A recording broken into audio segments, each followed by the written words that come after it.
innal hamdalillah nahmaduhu wa nasta'inuhu wa nu'minu bihi wa natawakkalu alayhi wa na'udhu billahi min shururi anfusina wa min sayyiati a'malina man yahdihillahu fala mudilla lahu wa man yudlilhu fala hadiya lahu ashhadu an la ilaha illallah wa ashhadu anna muhammadan abduhu wa rasuluhu arsalahu bil huda wa dinil haqq liyudhhirahu ala ad-din kullihi walau karihal mushrikun. Allahumma salli ala muhammadin wa ala ali muhammad kama sallaita ala ibrahim wa ala ali ibrahim innaka hamidum majid. Allahumma barik ala muhammadin wa ala ali muhammad kama barakta ala ibrahim wa ala ali ibrahim innaka hamidum majid. Amma ba'd fa inna khayral hadith kitabullah wa khayral hadi hadi muhammadin mustafa sallallahu alayhi wa sallam wa sharral umuri muhdathatuha wa kullu muhdathatin bid'ah wa kullu bid'atin dhalalah wa kullu dhalalatin finnar. A'udhu billahi minash shaitanir rajim. Bismillahir rahmanir rahim. Ya ayyuhan nasu ittaqu rabbakumul ladzi khalaqakum min nafsin wahidah wa khalaqa minha zawjaha وبث منهما رجالا كثيرا ونساء واتقوا الله الذي تساءلون به والأرحام إن الله كان عليكم رقيبا. بسم الله الرحمن الرحيم. يا أيها الذين آمنوا اتقوا الله حق تقاته ولا تموتن إلا وأنتم مسلمون. يا أيها الناس ഉസീക്കും മയ്യായ അവ്വല ബിത്തഖ്വല്ലാഹ്. ബഹുമാന്യരായ സത്യവിശ്വാസികളെ, വിശ്വാസിനികളെ, സർവലോക രക്ഷിതാവായ അള്ളാഹുവിന്റെ നിയമനിർദ്ദേശങ്ങൾ ജീവിതത്തിന്റെ എല്ലാ മേഖലകളിലും പാലിക്കണമെന്ന് ആമുഖമായി ഓർമ്മപ്പെടുത്തുകയാണ്, വസീയത്ത് ചെയ്യുകയാണ്. നമസ്കാരത്തിൽ സംഭവിക്കുന്ന ചില പിഴവുകളെ പറ്റിയാണ് ഇൻഷാ അല്ലാഹ് ഇന്ന് നമ്മൾ ചർച്ച ചെയ്യുന്നത്. നമ്മളൊക്കെ മനസ്സിലാക്കിയതുപോലെ ഒരു മുസ്ലിമിനെ സംബന്ധിച്ചിടത്തോളം ഏറ്റവും പ്രധാനപ്പെട്ട ആരാധനയാണ് നമസ്കാരം എന്നുള്ളത്. എന്നാൽ പലപ്പോഴും നമ്മുടെ അറിവില്ലായ്മ കൊണ്ട്, അശ്രദ്ധകൾ മൂലം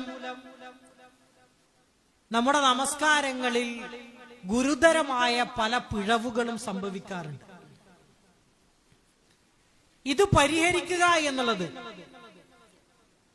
നമ്മുടെ നമസ്കാരം സ്വീകാര്യമായി തീരാൻ, നമ്മുടെ നമസ്കാരങ്ങൾ അള്ളാഹുവിന്റെ അടുക്കൽ സ്വീകരിക്കപ്പെടണമെങ്കിൽ നമ്മുടെ നമസ്കാരങ്ങളിലെ പിഴവുകളെ നമ്മൾ പരിഹരിക്കണം. റസൂലുള്ളാഹി സ്വല്ലല്ലാഹു അലൈഹി വസല്ലം ഹദീസുകളിലൂടെ നമ്മെ പഠിപ്പിച്ച വളരെ പ്രധാനപ്പെട്ട കാര്യമാണ് ഖിയാമത്ത് നാളിൽ നമ്മുടെ ആരാധനകളിൽ ആദ്യമായി അള്ളാഹു വിചാരണ ചെയ്യുക നമസ്കാരത്തെ കുറിച്ചാണ് എന്ന്. ആദ്യമായി വിചാരണ ചെയ്യപ്പെടുന്ന കർമ്മം നമസ്കാരമായതുകൊണ്ട് അതിലൊരിക്കലും പിഴവുകൾ സംഭവിക്കാൻ പാടില്ല. അത് കൃത്യമായി ഹദീസുകൾ, പ്രമാണങ്ങൾ പഠിപ്പിച്ച പോലെ നിർവഹിക്കാൻ നമുക്ക് സാധിക്കണം. മാത്രവുമല്ല, ഒരു മുസ്ലിമിനെ സംബന്ധിച്ചോളം അവന്റെ ജീവിതത്തിലെ വളരെ പ്രധാനപ്പെട്ട ഘടകമാണ് നമസ്കാരം എന്നത്. നമസ്കാരം ശരിയാകാതെ, നമസ്കരിക്കാതെ ഒരാള് വിശ്വാസിയായി തീരുകയില്ല എന്ന് റസൂലുള്ളാഹി സ്വല്ലല്ലാഹു അലൈഹി വസല്ലം സ്വഹാബത്തിനെ പഠിപ്പിച്ച വളരെ പ്രധാനപ്പെട്ട ഒരു കാര്യമാണ്. നമ്മുടെ ഇഷ്ടത്തിനനുസരിച്ചല്ല നമസ്കരിക്കേണ്ടത്, മറിച്ച് സ്വല്ലു കമാ റഅയ്തുമൂനി ഉസല്ലി എന്നാണ്. ഞാൻ എങ്ങനെയാണോ നമസ്കരിക്കുന്നതായി നിങ്ങൾ കണ്ടത് അതേപോലെ നിങ്ങൾ നമസ്കരിക്കണം. അഥവാ അല്ലാത്ത നമസ്കാരങ്ങളെ അള്ളാഹുവിന്റെ അടുക്കൽ സ്വീകാര്യമല്ല എന്ന് നമ്മളൊക്കെ ആലോചിക്കേണ്ടത്, മനസ്സിലാക്കേണ്ടത്, ഞാൻ ഓരോ ദിവസവും നമസ്കരിക്കുന്ന നമസ്കാരം അതിന്റെ എല്ലാ ഭാഗങ്ങളും പ്രവാചകൻ സല്ലല്ലാഹു അലൈഹി വസല്ലം പഠിപ്പിച്ച രൂപത്തിലാണ് നിർവഹിക്കുന്നത് എന്ന് ഉറപ്പിച്ചു പറയാൻ നമുക്ക് സാധിക്കേണ്ടതുണ്ട്. അതിന്റെ എല്ലാ ഭാഗങ്ങളും എങ്കിൽ മാത്രമേ നമ്മുടെ നമസ്കാരങ്ങളെ അള്ളാഹുവിന്റെ അടുക്കൽ സ്വീകാര്യമായി തീരുകയുള്ളൂ എന്നാണ്. ഒരാള് ജമാഅത്തായിട്ട് നമസ്കരിക്കുകയാണ് എങ്കിൽ പലപ്പോഴും പിഴവുകൾ വരുന്ന ഒരു മേഖലയാണ് സൊഫ് ശരിയാക്കുന്ന വിഷയം. ഒരാള് പള്ളിയിലേക്ക് എത്തിയാൽ ആദ്യമായി അവൻ നിൽക്കേണ്ടത് ഒന്നാമത്തെ സൊഫിലാണ്. അതാണ് റസൂലുള്ളാഹി സ്വല്ലല്ലാഹു അലൈഹി വസല്ലമ നമ്മെ പഠിപ്പിച്ചു തരുന്ന മാതൃക. സൊഫുകളിൽ ഏറ്റവും അഫ്ളലായത്, ഏറ്റവും ശ്രേഷ്ഠമായത് ഒന്നാമത്തെ സൊഫാണെന്ന്. അതേപോലെ തന്നെ റസൂലുള്ളാഹി സ്വല്ലല്ലാഹു അലൈഹി വസല്ലം നമസ്കാരം ആരംഭിക്കുന്നതിന് മുമ്പ് തന്റെ പിറകുവശത്തേക്ക് നോക്കും. എന്നിട്ട് ഓരോരുത്തരുടെയും സൊഫുകൾ ശരിയായിട്ടുണ്ടോ എന്ന് പരിശോധിക്കും. ശരിയായിട്ടില്ലെങ്കിൽ നമസ്കാരം ആരംഭിക്കുന്നതിന് മുമ്പ് സ്വഹാബത്തിനോട്, തന്റെ പിറകുവശത്തുള്ള സ്വഹാബത്തിനോട് നിങ്ങളുടെ സൊഫുകളെ ശരിയായ രൂപത്തിൽ ക്രമപ്പെടുത്തുക എന്ന് റസൂലുള്ളാഹി സ്വല്ലല്ലാഹു അലൈഹി വസല്ലം സൂചിപ്പിക്കാറുണ്ട് എന്ന് ഹദീസുകളിൽ നമുക്ക് കാണുവാൻ സാധിക്കും. സൊഫു സുഫൂഫക്കും ഫഇന്ന തസ്വിയത സഫി മിൻ തമാമിസ് സ്വലാ. നിങ്ങൾ നമസ്കാരത്തിനു വേണ്ടി നിന്നാൽ നിങ്ങളെ സൊഫുകളെ ശരിയാക്കണം. സൊഫുകൾ ശരിയാക്കുക എന്ന് പറഞ്ഞാൽ അതിന്റെ ഇടയിൽ വളവില്ലാതെ, വിടവുകളില്ലാതെ പരസ്പരം ചേർന്ന് അടുത്തടുത്തായി നിൽക്കുക. അതാണ് സൊഫ് ശരിയാക്കുക എന്ന് പറഞ്ഞത്. നോക്ക്, വിശുദ്ധ ഖുർആനിലെ ഒരു അധ്യായത്തിന്റെ പേര് തന്നെ സൂറത്തു സൊഫ് എന്നാണ്. മാത്രമല്ല പ്രവാചകൻ സല്ലല്ലാഹു അലൈഹി വസല്ലം ഒരു നമസ്കാരത്തിൽ സൊഫിന്റെ ഭാഗങ്ങളിൽ ചില വളവുകൾ കണ്ടപ്പോൾ നമസ്കരിക്കാൻ കൂട്ടാക്കാതെ നമസ്കാര സ്ഥാനത്ത് നിന്ന് ഇറങ്ങി വന്ന് സ്വഹാബത്തിനോട് സൊഫുകളെ നിങ്ങൾ ശരിപ്പെടുത്തി നിർത്തുക എന്ന് പറഞ്ഞിട്ടുണ്ട് എന്ന് ഹദീസുകളിൽ നമുക്ക് കാണുവാൻ സാധിക്കും. നമ്മളൊന്ന് ആലോചിച്ച് നോക്കൂ, പലപ്പോഴും ഒരു ജമാഅത്ത് അവിടെ കൂടിയിട്ടുള്ള ആളുകളുടെ നമസ്കാരം സ്വീകാര്യമായി തീരണമെങ്കിൽ ഒന്നാമതായി നമ്മൾ ശ്രദ്ധിക്കേണ്ടത്, നമ്മൾ നിൽക്കുമ്പോൾ, സൊഫായിട്ട് നിൽക്കുമ്പോൾ അതിലൊരു വിടവുണ്ടാകാൻ പാടില്ല. പരസ്പരം ചേർന്ന് നമ്മുടെ കാലുകളെല്ലാം ഒരുമിപ്പിച്ച് വളവില്ലാതെ അത് കൃത്യമായി നിൽക്കാൻ നമുക്ക് സാധിക്കും. അത് നമ്മുടെ നമസ്കാരത്തിന്റെ പൂർണ്ണതയിൽപ്പെട്ടതാണ്. സൊഫ് ശരിയായിട്ടില്ലെങ്കിൽ ആ നമസ്കാരം അള്ളാഹുവിന്റെ അടുക്കൽ സ്വീകാര്യമാവുകയില്ല എന്നാണ് ഹദീസുകൾ നമ്മെ പഠിപ്പിക്കുന്നത്. തോൾ ചേർന്ന് നിന്ന് കൃത്യമായി നമസ്കരിക്കാൻ നമുക്ക് സാധിക്കും.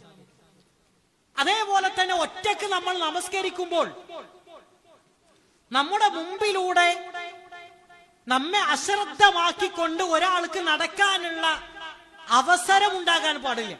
അങ്ങനെ പറഞ്ഞാൽ ഒറ്റക്ക് നമസ്കരിക്കുന്ന ആൾ അവന്റെ മുമ്പിൽ നമസ്കരിക്കുമ്പോൾ എന്തെങ്കിലും ഒന്ന് മറയായിക്കൊണ്ട് സ്വീകരിക്കും. അതിന് അറബിയിൽ സുത്ര എന്നാണ് പറയുന്നത്. ജമാഅത്തായിട്ട് നമസ്കരിക്കുന്നവർ ഇമാമിന്റെ മുമ്പിൽ മാത്രം മതി മറ. ഒറ്റക്ക് നമസ്കരിക്കുമ്പോൾ നമ്മുടെ മുമ്പിലൂടെ ആളുകൾ നടന്നു പോകാതിരിക്കാൻ വേണ്ടി നിസ്കരിക്കുന്ന ആളുടെ മുമ്പിലൂടെ നടന്നു പോവുക എന്നുള്ളത് വളരെ വലിയ ഗുരുതരമായ ഒരു തെറ്റായിട്ടാണ് ഹദീസുകൾ പരിചയപ്പെടുത്തി തന്നിട്ടുള്ളത്. റസൂലുള്ളാഹി സ്വല്ലല്ലാഹു അലൈഹി വസല്ലം പറഞ്ഞു, ലകാന അൻ യഖിഫ 40 ഖൈറൻ ലഹു മിൻ അൻ യമുറ ബൈന യദൈഹി. ഒരാള് നിസ്കരിക്കുന്ന ആളുടെ മുമ്പിലൂടെ ഇങ്ങനെ നടന്നു പോവുക എന്ന് പറഞ്ഞാൽ 40. എന്നിട്ട് ഈ ഹദീസ് റിപ്പോർട്ട് ചെയ്ത സ്വഹാബി പറയാണ്, എനിക്ക് സംശയം ഉണ്ടായി, അത് 40 വർഷമാണോ 40 മാസമാണോ 40 ദിവസമാണോ എന്ന കാര്യത്തിൽ എനിക്കൊരു സംശയമുണ്ടായി. അത്രക്കും ഗൗരവമുള്ള വിഷയം. നമസ്കരിക്കുന്ന ഒരാള് അയാളുടെ മുമ്പിലൂടെ ശ്രദ്ധയില്ലാതെ മറ്റൊരാൾ നടന്നു പോകാൻ പാടില്ല. അങ്ങനെ ഒരാൾ നടക്കാതിരിക്കാൻ വേണ്ടി നമസ്കരിക്കുന്ന ആളുടെ എന്തെങ്കിലും ഒന്ന് മുമ്പിൽ മറയായിട്ട് ഉണ്ടാകണം എന്ന് റസൂലുള്ളാഹി സ്വല്ലല്ലാഹു അലൈഹി വസല്ലം വളരെ കൃത്യമായി കൊണ്ട് നമ്മെ പഠിപ്പിക്കുകയുണ്ടായി. അതേപോലെ തന്നെ നമ്മുടെ നമസ്കാരങ്ങളിൽ ഭയഭക്തി ഉണ്ടാകണം. പലപ്പോഴും നമ്മളൊക്കെ കുട്ടികളുടെ നമസ്കാരത്തെ പറ്റി നമ്മൾ പറയുന്ന ഒരു കാര്യമാണ്, കോഴി കൊത്തുന്നത് പോലെ നിസ്കരിക്കരുത് എന്ന് നമ്മൾ കുട്ടികൾക്ക് താക്കീത് നൽകാറുണ്ട്. നമ്മുടെ നമസ്കാരത്തിൽ തുമഈനത്ത് ഉണ്ടാകണമെന്നാണ്. അങ്ങനെ പറഞ്ഞാൽ ഭയഭക്തിയോടുകൂടി നമസ്കരിക്കാൻ നമുക്ക് സാധിക്കണം. നമ്മുടെ നമസ്കാരങ്ങളിൽ ഒരു അടക്കവും ഒതുക്കവും ഇല്ല എങ്കിൽ ആ നമസ്കാരം ബാത്തിലായി തീരുമെന്നാണ്. ചില ആളുകൾ പറയുന്നു, ഞാൻ അനേകം വർഷങ്ങളായി നമസ്കരിക്കും, എനിക്ക് നമസ്കാരത്തിൽ ഭയഭക്തി ലഭിക്കുന്നില്ല, അതേപോലെ തന്നെ ഒരു ഏകാഗ്രത എന്റെ നമസ്കാരത്തിൽ ഉണ്ടാകുന്നില്ല. പല ആളുകളും പറയുന്ന പരാതിയാണ്. സത്യവിശ്വാസികളെ പറ്റി വിശുദ്ധ ഖുർആനിലൂടെ അല്ലാഹു തആല പറഞ്ഞത്, ഖദ് അഫ്ലഹൽ മുഅ്മിനൂൻ, സത്യവിശ്വാസികളായ ആളുകൾ വിജയിച്ചിരിക്കും. അവർ വിജയിക്കാനുള്ള കാരണം അല്ലദീനഹും ഫീ സ്വലാത്തിഹിം ഖാശിഊൻ, അവർ അവരുടെ നമസ്കാരത്തിൽ ഭയഭക്തി ഉള്ളവരാണ് എന്നാണ്. ഭയഭക്തി ഉണ്ടാകണമെങ്കിൽ നമ്മൾ ആദ്യം മനസ്സിലാക്കേണ്ടത്, നമസ്കരിക്കുന്ന ആളുകൾ ഞാൻ അല്ലാഹുവിന്റെ മുമ്പിലാണ് നിൽക്കുന്നത് എന്ന ചിന്തയാണ് നമ്മുടെ മനസ്സുകളിലേക്ക് ആദ്യം കൊണ്ടുവരേണ്ടത്. മാത്രവുമല്ല, നിസ്കാരം എന്ന് പറഞ്ഞാൽ അല്ലാഹുമായിട്ടുള്ള അഭിമുഖ സംഭാഷണമാണ്. ഞാൻ റബ്ബിന്റെ മുമ്പിലാണ് നമസ്കരിക്കുന്നത്, ഒരു പക്ഷെ ഇതെന്റെ ജീവിതത്തിലെ അവസാനത്തെ നമസ്കാരമായിരിക്കും. ആ രൂപത്തിലുള്ള ചിന്തയോടുകൂടി നമസ്കരിക്കാൻ നമുക്ക് സാധിക്കും. സ്വഹാബികളെ പറ്റി പറഞ്ഞത്, അവരുടെ തോളില് ഒരു പക്ഷി വന്നിരുന്നാൽ പോലും അവർ അറിയുകയില്ല എന്ന്. അത്രത്തോളം ഭയഭക്തി ഉള്ള ആളുകളായിരുന്നു സ്വഹാബത്ത് എന്ന് ചരിത്രങ്ങൾ നമ്മെ പഠിപ്പിക്കുകയാണ്. അതേപോലെ തന്നെ നമുക്കൊക്കെ പറ്റുന്ന മറ്റൊരു പിഴവാണ് ജമാഅത്തായിട്ട് നിസ്കരിക്കുമ്പോൾ ഇമാമിനെ മുൻകടക്കുക എന്നുള്ളത്. ഒരു പ്രവൃത്തിയിലും മഅ്മൂമികളായ ആളുകൾ ഇമാമിനെ മുൻകടക്കാൻ പാടില്ല. ഇമാമ് സുജൂദിലേക്ക് എത്തിയതിനു ശേഷം പിറകിൽ നമസ്കരിക്കുന്ന ആളുകൾ സുജൂദിലേക്ക് എത്താൻ പാടില്ല. സലാം വീട്ടിയതിനു ശേഷം മാത്രമാണ് എന്ത് ചെയ്യേണ്ടത്, പിറകിലുള്ള ആളുകൾ സലാം വീട്ടേണ്ടത്. ഒരു പ്രവൃത്തിയിലും ഇമാമിനെ പിറകിൽ നിൽക്കുന്ന ആൾ മുൻകടക്കാൻ പാടില്ല എന്ന് റസൂലുള്ളാഹി സ്വല്ലല്ലാഹു അലൈഹി വസല്ലം വളരെ കൃത്യമായി നമ്മെ നമസ്കാരത്തിന്റെ വിഷയത്തിൽ നമുക്ക് താക്കീത് നൽകുകയുണ്ടായി. നമസ്കരിക്കുമ്പോ 5 വക്ത് നമ്മൾ കൃത്യമായി നമസ്കരിക്കുമ്പോ ഇമാമിന്റെ കൂടെയാണോ എങ്കിൽ ഇമാമ് നിൽക്കുന്ന ആളെ ഒരു പ്രവൃത്തിയിലും മുൻകടക്കാൻ പാടില്ല. അന്യമായ ചലനങ്ങൾ, ചില ആളുകൾ നമസ്കാരത്തിന് വേണ്ടിയിട്ട് നിന്നാൽ വസ്ത്രം ശരിയാക്കും നമസ്കാരത്തിൽ. അതേപോലെ തന്നെ താടിയൊക്കെ ഇങ്ങനെ ശരിയാക്കുന്ന ആളുകൾ, വാച്ചിലേക്ക് നോക്കുന്ന ആളുകൾ, നിസ്കാരത്തിന് വന്നാല് നമസ്കാരം ആരംഭിച്ചാൽ തന്റെ കയ്യിലെ വിരലുകളൊക്കെ പൊട്ടിക്കുന്ന ആളുകളുണ്ട്. നിസ്കരിക്കുമ്പോ ഇങ്ങനെ പൊട്ടിക്കും, അനാവശ്യമായിട്ട് ഇങ്ങനെ ചലിക്കുന്ന ആളുകൾ. ഇത് നമ്മുടെ നമസ്കാരത്തെ ബാത്തിലാക്കുന്ന പ്രവർത്തനമാണ് എന്നാണ് വിശുദ്ധ ഖുർആനിൽ അല്ലാഹു തആല വളരെ കൃത്യമായിട്ട് നമ്മെ പഠിപ്പിക്കുന്നത്. ഫവൈലുൽ ലിൽ മുസല്ലിൻ, നിസ്കരിക്കുന്ന ആളുകൾക്ക് നാശം എന്നാ പറഞ്ഞത്. ഒന്നാലോചിച്ചു. ആ ഒരു ആയത്തിൽ എല്ലാ കാര്യങ്ങളും അല്ലാഹു തആല ഉൾപ്പെടുത്തി പറയുകയാണ്.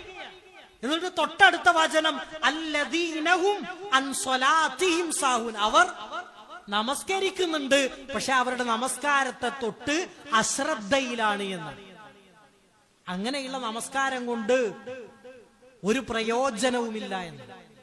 നമസ്കാരത്തിലെ പ്രാർത്ഥനകൾ, നാം ചൊല്ലുന്ന പ്രാർത്ഥനകൾ എന്താണ് എന്ന് കൃത്യമായി നമുക്കറിയണം.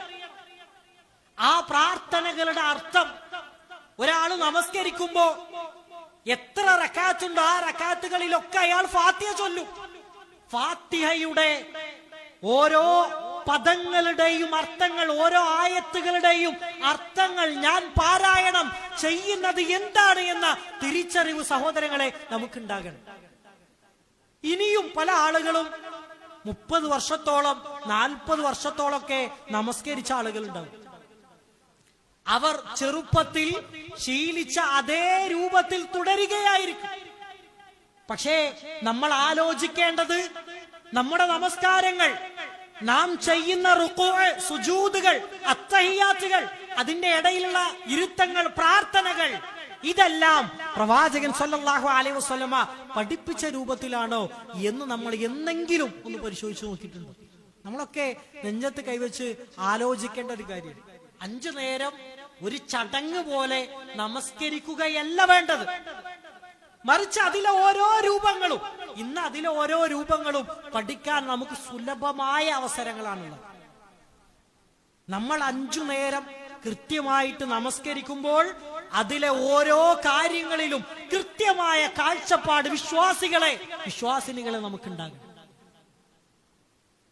കാരണം ഞാൻ ആമുഖമായി പറയുകയുണ്ടായി, പരലോകത്തെത്തിയാൽ നമ്മുടെ കർമ്മങ്ങളിൽ നിന്ന് ഒന്നാമതായി അല്ലാഹു തആല വിചാരണ ചെയ്യുക നമസ്കാരത്തെ കുറിച്ചാണ് എന്ന്.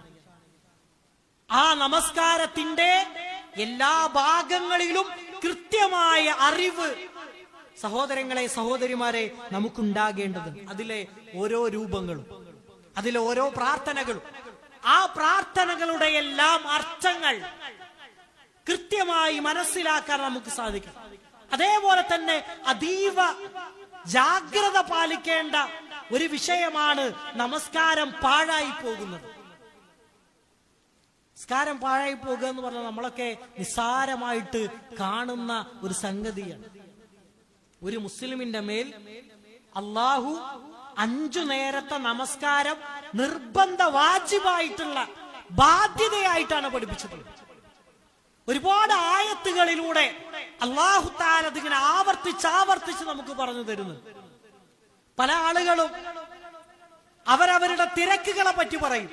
വിശുദ്ധ ഖുർആൻ അതുമായി ബന്ധപ്പെട്ട് നമുക്ക് നൽകിയിട്ടുള്ള ഒരു ആയത്ത്, റിജാലുൻ ലാ തുൽഹിഹിം തിജാറത്തുൻ വലാ ബൈഉൻ അൻ ദിക്രില്ലാ വഇഖാമിസ് സ്വലാത്ത് എന്ന.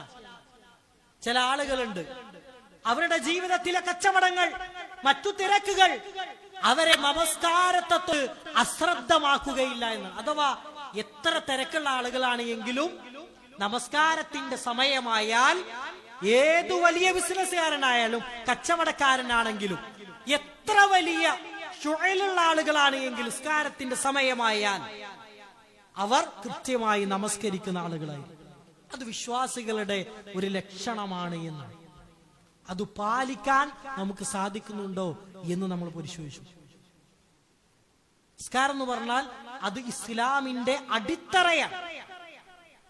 അത് നമ്മുടെ വിശ്വാസത്തിന്റെ ഭാഗമാണ്. ഒരാൾ മരിക്കുന്നതുവരെ, ഉച്ചക്കാണ് മരിക്കുന്നത് എങ്കിൽ ളുഹർ നമസ്കരിച്ചിട്ടുണ്ടായി. ഒരാൾ വൈകുന്നേരം മരണപ്പെടുകയാണ് എങ്കിൽ അയാളുടെ തൊട്ടു മുമ്പുള്ള നമസ്കാരം അയാൾ നിർവഹിച്ചിട്ടുണ്ടായിരിക്കണം. മരണം വരെ നമ്മുടെ ജീവിതത്തിൽ നിർബന്ധ ബാധ്യതയായി കൊണ്ടു നടക്കേണ്ട ഇബാദത്താണ് നമസ്കാരം എന്നുള്ളത്. അതിൽ നമ്മൾ ഒഴിവ് കഴിവ് പറയാൻ പാടില്ല.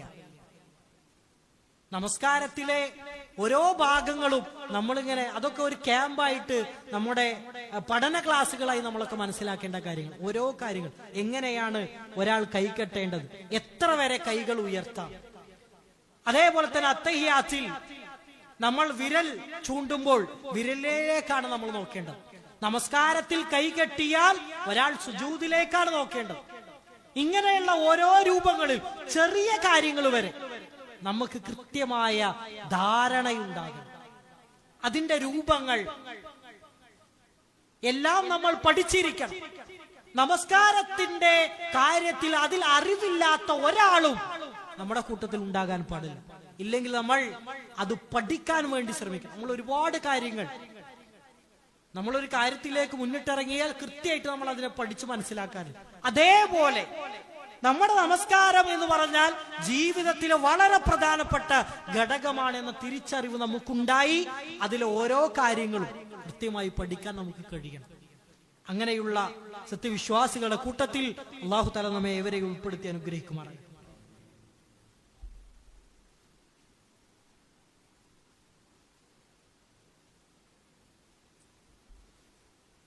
അൽഹംദുലില്ലാഹി റബ്ബിൽ ആലമീൻ അസ്സലാത്തു വസ്സലാമു അലാ റസൂലില്ലാഹി വഅലാ ആലിഹി വസഹ്ബിഹി അജ്മഈൻ അമ്മാ ബഅദ്. ഒരിക്കൽ കൂടി അള്ളാഹുവിന്റെ നിയമനിർദ്ദേശങ്ങൾ ജീവിതത്തിന്റെ എല്ലാ മേഖലകളിലും പാലിക്കണം എന്ന് ഓർമ്മപ്പെടുത്തുകയാണ്.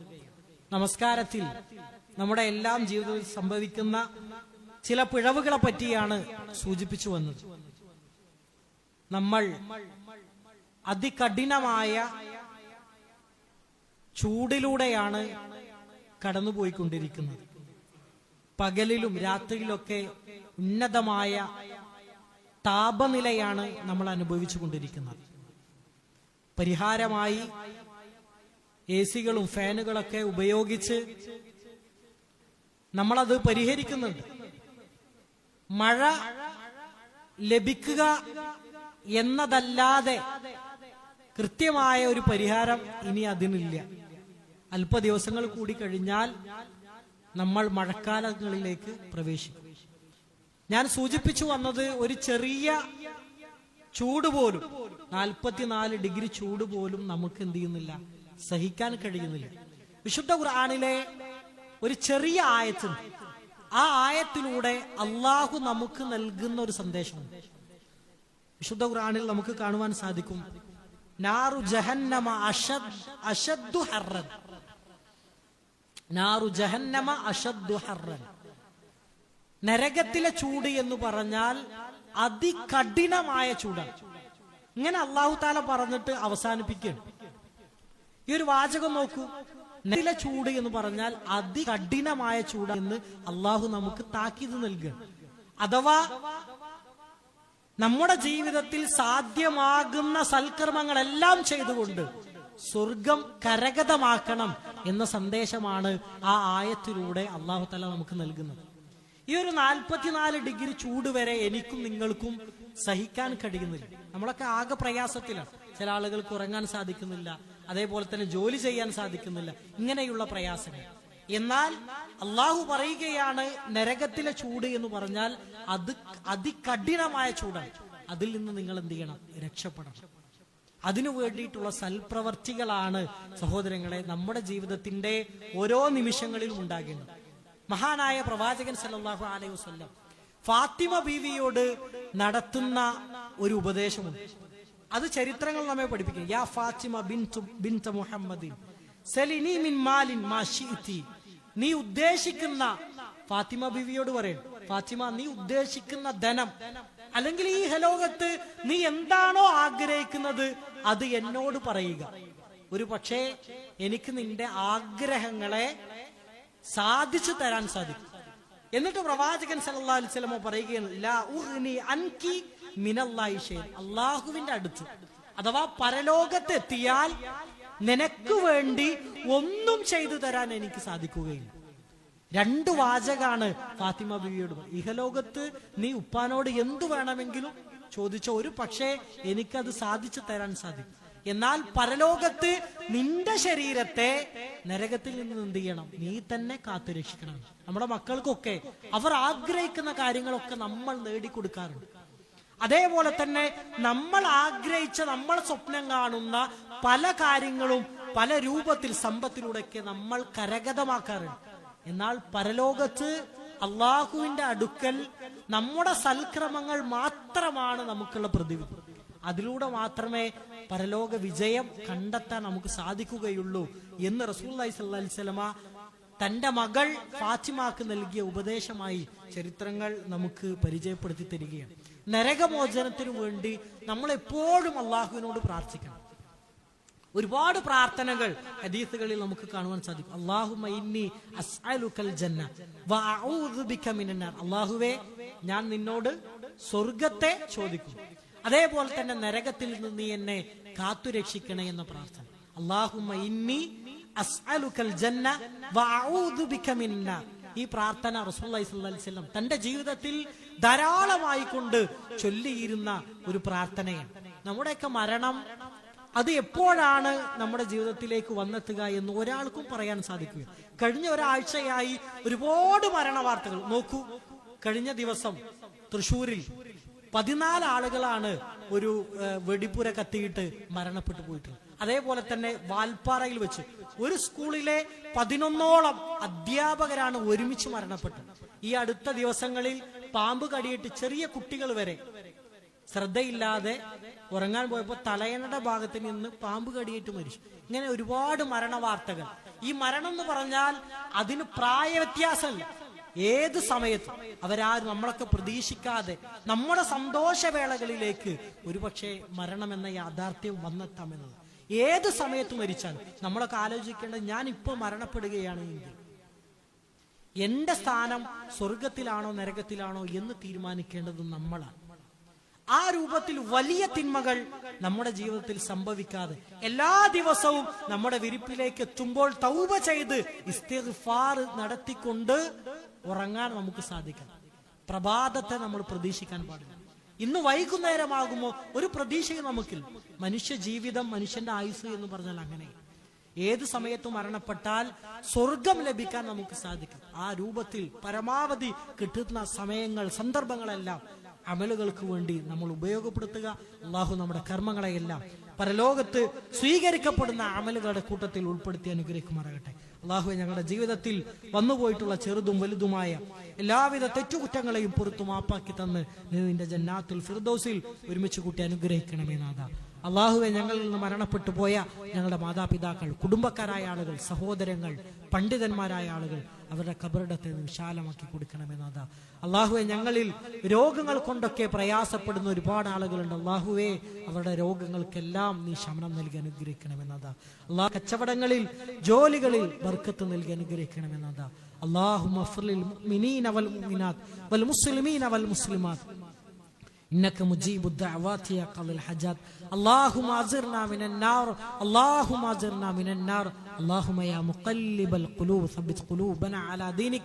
ربنا آتنا في الدنيا حسنة وفي الآخرة حسنة وقنا عذاب النار. آمين آمين برحمتك يا أرحم الراحمين.